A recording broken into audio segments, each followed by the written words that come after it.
Motorsport TV Live, brought to you by Motorsport Tickets, the dedicated motorsport experiences provider.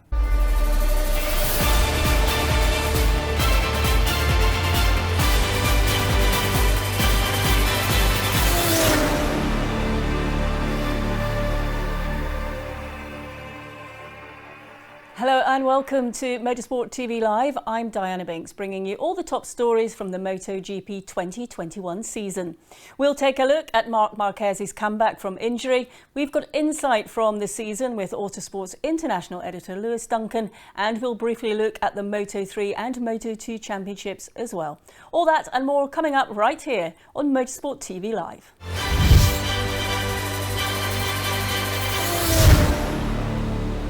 At the start of the season, one of the main topics of conversation was the return of Marc Marquez. After his horrific accident in July 2020, Marquez had to face several arm surgeries and an extended absence from the series on his road to recovery. With Joan Mir taking the title win for the year, the question on everybody's lips was, can Marquez come back in 2021 and take back his crown? Marquez then missed the opening 2 rounds of 2021, finally returning to action in Portugal. However, it was round 8 in Germany before he could show his formidable presence once more and take to the top step of the podium. The Spaniard had to sit out the end of the season as well as an old Moto2 injury affecting his vision returned to plague him. But with a 7th place finish overall in the championship, the MotoGP paddock will be watching to see if Marquez can retake his crown in 2022. The man who will have to defend the title against Marquez in 2022 is Yamaha rider Fabio Quartararo, who made history in the Emilia-Romagna Grand Prix by becoming France's first MotoGP world champion. His 4th place finish in Misano cemented the result, with the main title rival, Francesco Bagnaia, crashing out of the lead late on. The 22-year-old also ended a drought for Yamaha, dating back to 2015 when Jorge Lorenzo won the last of his 3 world titles.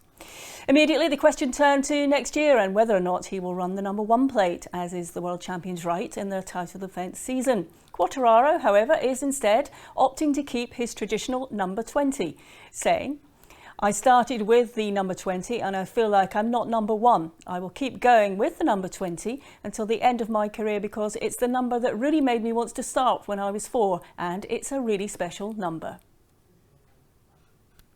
And of course, the other big news for 2021 was the retirement of a legend, as Valentino Rossi called time on a career spanning 26 seasons, with 7 titles across the Premier class, as well as titles in the 125 and 250cc categories.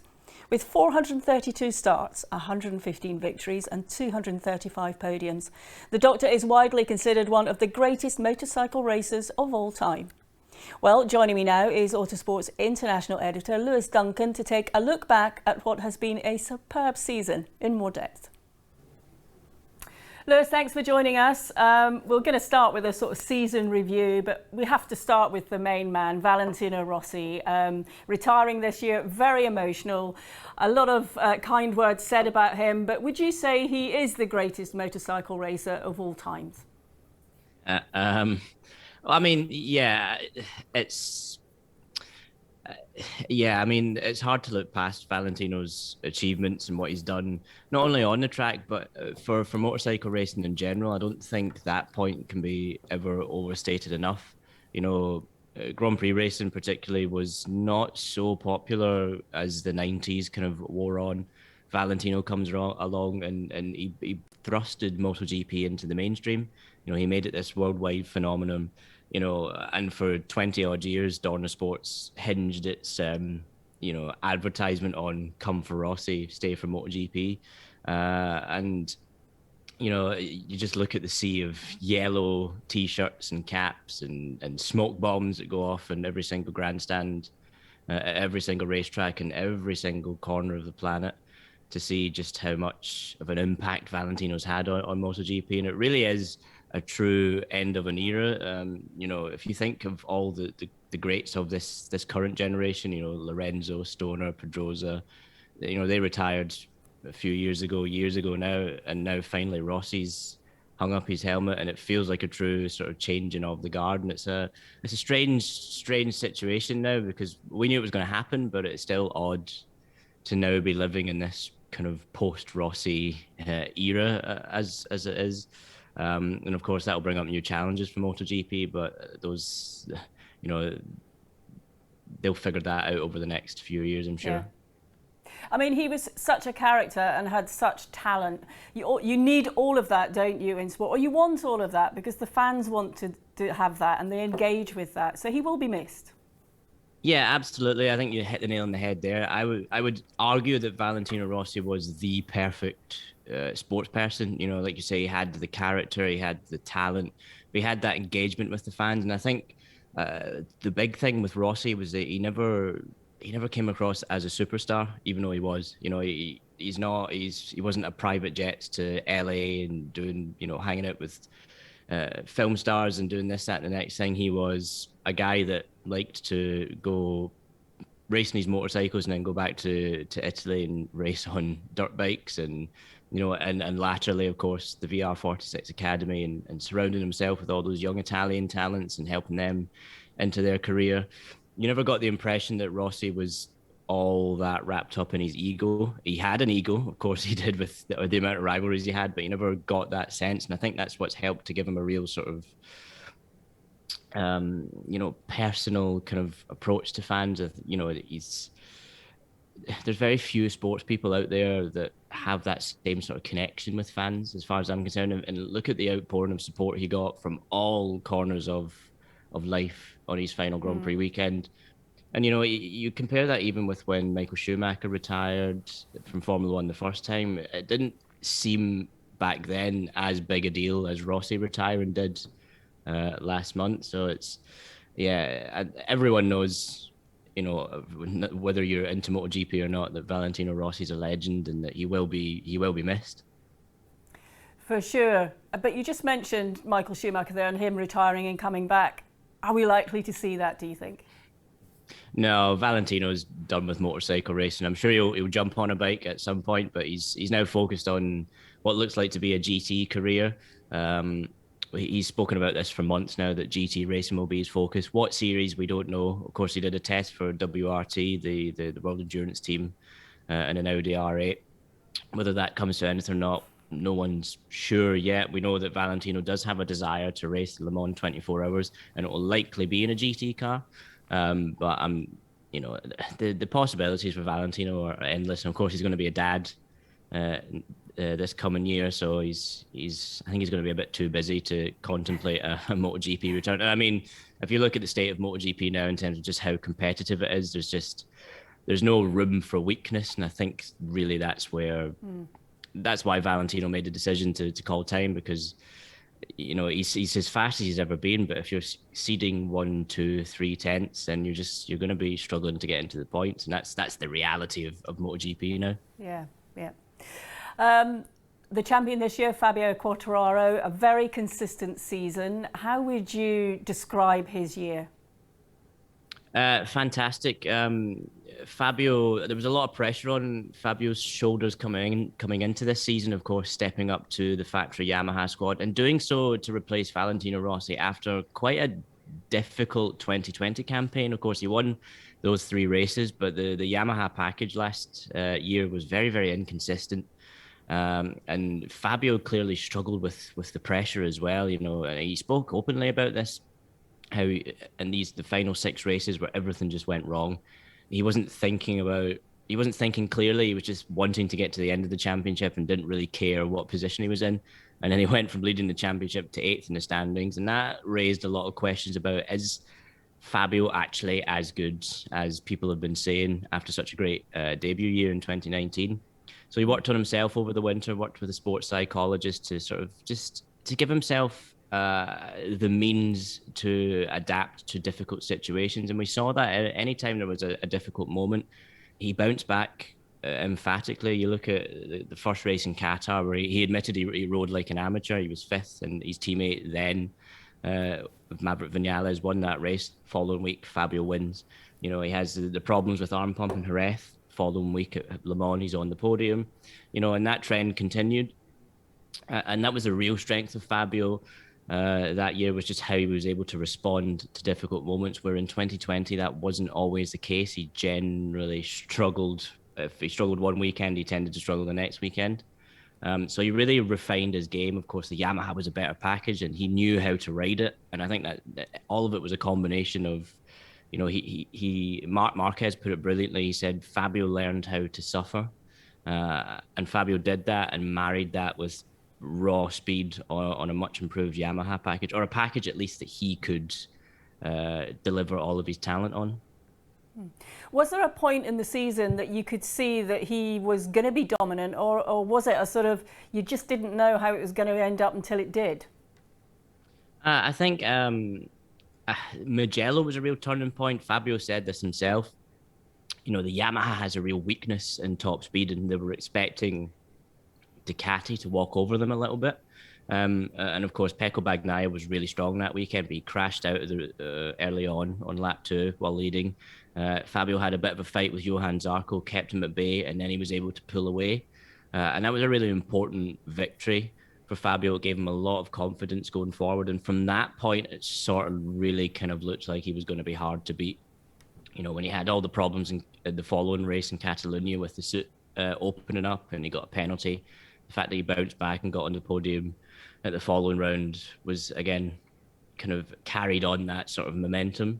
And the fact he went to the Austria rounds and came away relatively unscathed at Yamaha's weakest circuit, again, testament to all the work he did pre-season on himself. And during that first half of the season as well, you also had Bagnaia. Kind of the form was a little bit up and down, and when you've got a rider like Fabio in such consistent dominant form, you can't let him get any advantage. And that was where the rest failed. Was that they just couldn't sort of arrest Quartararo's momentum. And Marc Marquez, we'll talk about him now. An impressive year for him, even with that shoulder injury. What's in store for him next season, do you think?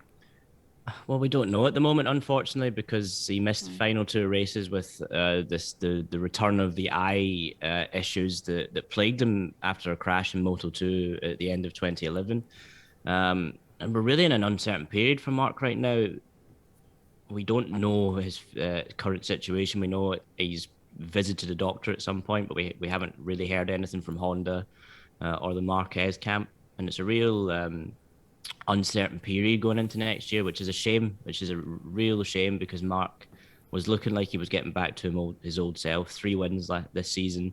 The right arm was still a bit of a problem, but he was finding a way to adapt around that. And he still finished as top Honda rider despite missing 4 races and crashing out at 4 others. So that sort of says a lot about just how talented Marc is on that Honda. But unfortunately, we come into another winter period where we're not really sure if we're going to see Marc Marquez on the grid for the start of the coming season. I really hope we do, because MotoGP needs Marc Marquez. I'm sure there's a lot of fans out there that of a certain camp that aren't big fans of Marquez, but we need him there. He's so good value for MotoGP, and he's a fantastic racer, and it would be a real shame if his career ended prematurely with an injury. Yeah, it will be, because as we said earlier, he's had an impressive year despite all the setbacks. So let's hope we do see him next year. But it's not good that they're not saying too much at the moment. But I guess we can't speculate. We'll have to wait and see. Jorge Martin, he was a real surprise this season, wasn't he? Yeah, absolutely. I mean, that Doha race where he qualified on pole wasn't so surprising, because the rookies had a few extra days of testing, and all the testing took place in Qatar. So, everyone was dialed in at that point. But what was really impressive about that weekend was the fact that he led the race for, I think, 18 laps, and did so as if he'd been racing in MotoGP for 2 or 3 years. And really, I think we would have seen him win more races than the one he did at Austria, had it not been for that horrible accident in Portugal at round 3, which he suffered multiple fractures and really, really kind of held him back. He missed 4 races, and then on his return, he still had to battle kind of through that injury barrier. But Jorge Martin on a factory, he's got factory backed bike. He's going to be on the same bike next year. Pramac's a fantastic team. As far as Ducati is concerned, Pramac is a factory team with different stickers on the bike. And I think Jorge Martin will be a real dark horse for the championship, honestly. There's just this kind of sense about him that he's a really special talent. Is he favourite to be promoted to the factory squad, do you think?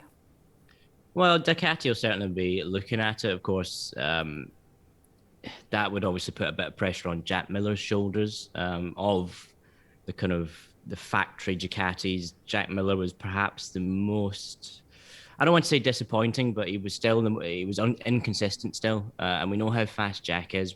2 wins this season, handful of podiums, but we need to see more consistency from Jack next season, and Ducati will certainly be looking at that going into next year, and whether for 2023 Jorge Martin is worthy of being promoted to the factory squad. But right now he's more or less in a factory team, just with, like I say, Pramac or Scene basically as a Ducati factory with different stickers. So from that sense as well, Ducati won't put too much pressure on the situation. They know they've got a really good thing going. They completely revamped their lineup for 2021, going with youth, bringing in Jack and Pecco up to the factory team, bringing Jorge Martin to Pramac. They've got Enea Bastianini on the Avinti bike this year, but going to Gresini.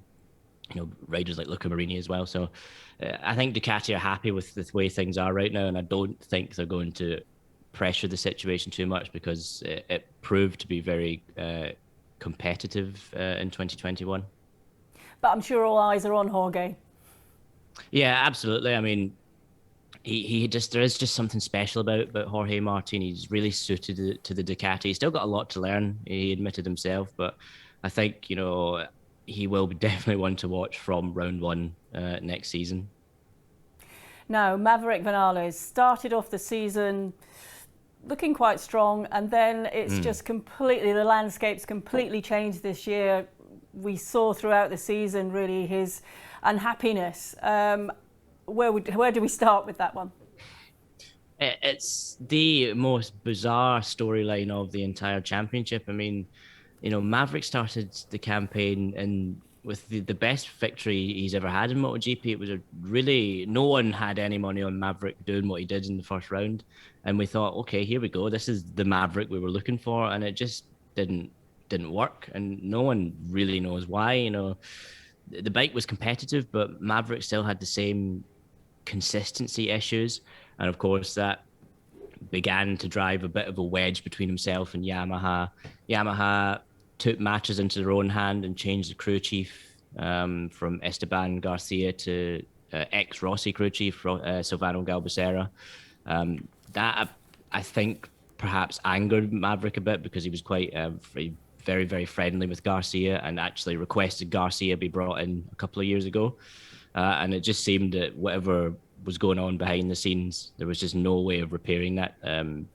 The divide that had appeared, and of course the fact that it ended the way it did, with Maverick first quitting the team and then being ousted from the team after that bizarre incident in Austria with him trying to over rev his engine. It's a shame the way it ended, because it promised so much when Maverick came to Yamaha in 2017, and it just didn't work out, and no one's really sure why, and that's the troubling part, because Maverick is immensely talented. He's a great rider. He's a really great guy. He's a really, really nice guy. It's almost like Yamaha had sort of no choice at that point, and then of course they let him go, and then he gets signed by someone else straight away. Yeah, I mean, the Maverick going to Aprilia was, I think, a good move for all parties. Maverick's a quick rider, we know that. Aprilia need a quick rider, and the fact that they were able to get him in for the final races worked quite well, because they allowed him to sort of essentially use the end of the season as a test for next year. A change of scenery, a change of surrounding has obviously been good for Maverick. He's spoken about how much happier he is. So hopefully that carries on. But you're right, Yamaha had no real choice at that point. And I think, with Franco Morbidelli being so strong in 2020 on the old bike, he didn't have a great season in 2021, but, a 2019 Yamaha is very limited, given it was 2 years old, and he had injury problems as well. So Yamaha kind of had to move to reshake things. I think ultimately it was the best for both parties, for Maverick and Yamaha to part ways, but the way it ended just wasn't it was very unfortunate. And of course, Yamaha were probably quite willing to see through Vinales' contract through to the end of 2022 before he decided that he didn't want to stay. Yeah, I mean, there's so many stories, isn't there, Lewis, that we could talk about in this season. I can see why you've been so busy, but let's have a look at Moto2 now. Remy Gardner making quite a name for himself. Yeah, of course, the Gardner name sort of synonymous with Grand Prix racing. Of course, his dad was the 1987 MotoGP world champion, Wayne Gardner. And Remy had a fantastic season.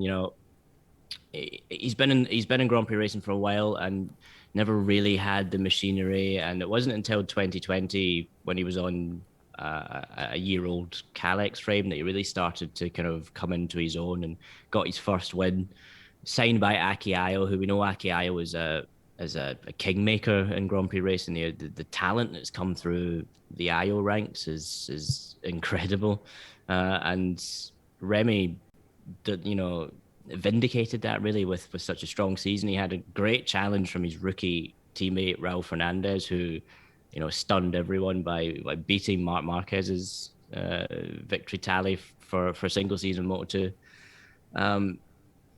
And the two of them just fought all the way to the end, and it was a really, really enthralling championship battle. And of course, both of them step up to MotoGP with Tech 3, but both of them do so with some tension around them because Raul Fernandez wasn't actually very happy with the team come the end of the season. He felt that more emphasis was put on Gardner's side of the garage, and he feels that actually he's the moral champion.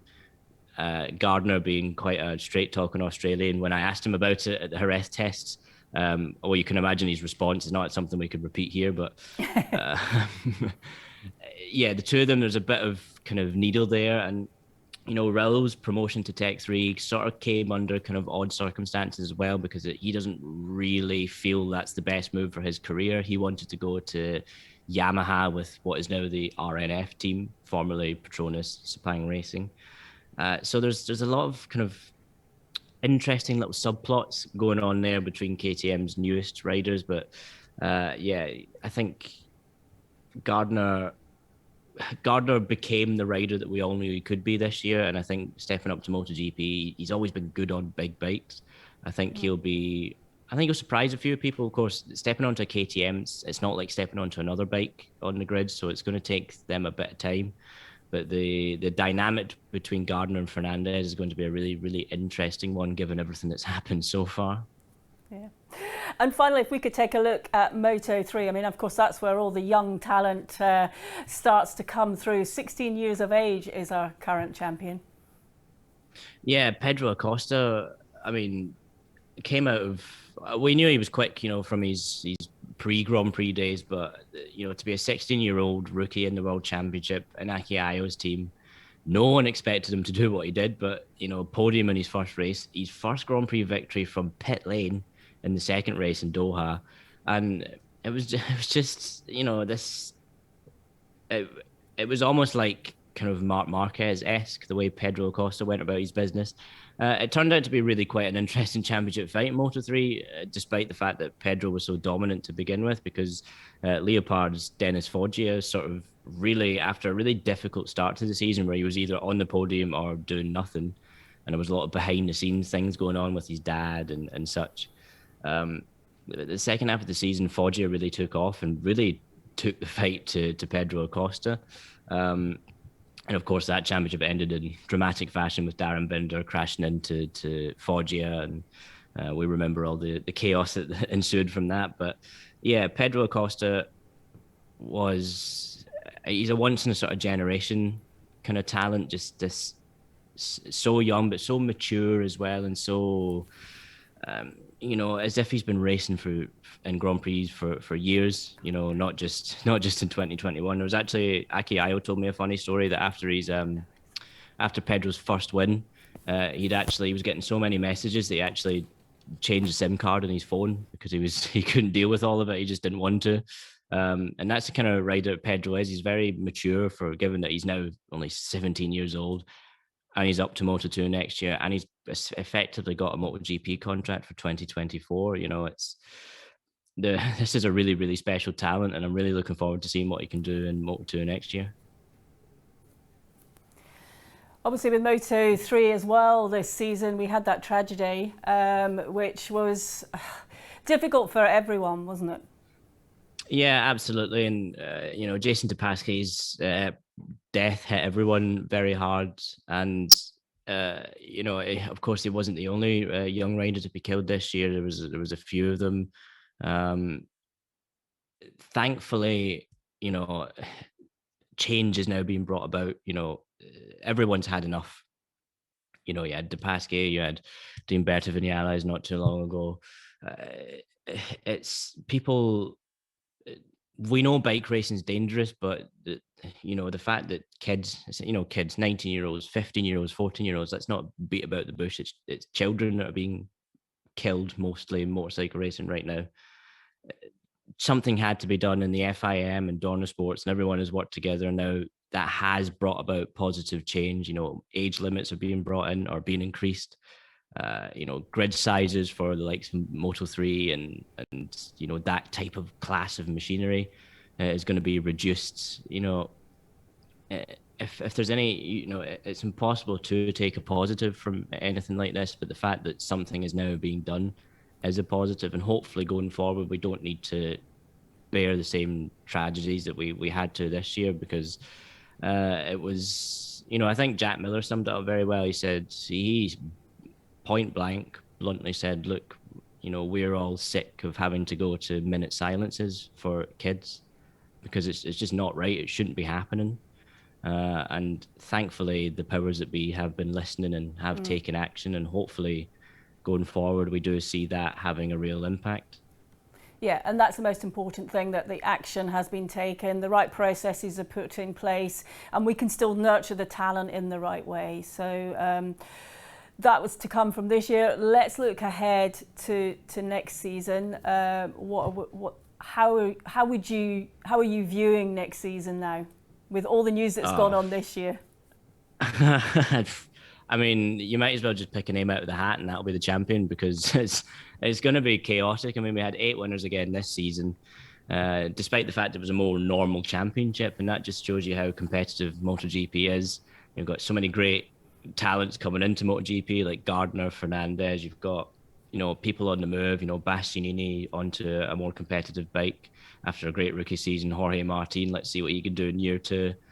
All those guys, of course. Can Fabio defend his championship? Yamaha hasn't hit the ground running with his 2022 bike. He was quite disappointed with what they brought to the Jerez test, and he actually said, I kind of need to see tangible progress before I decide anything for 2023.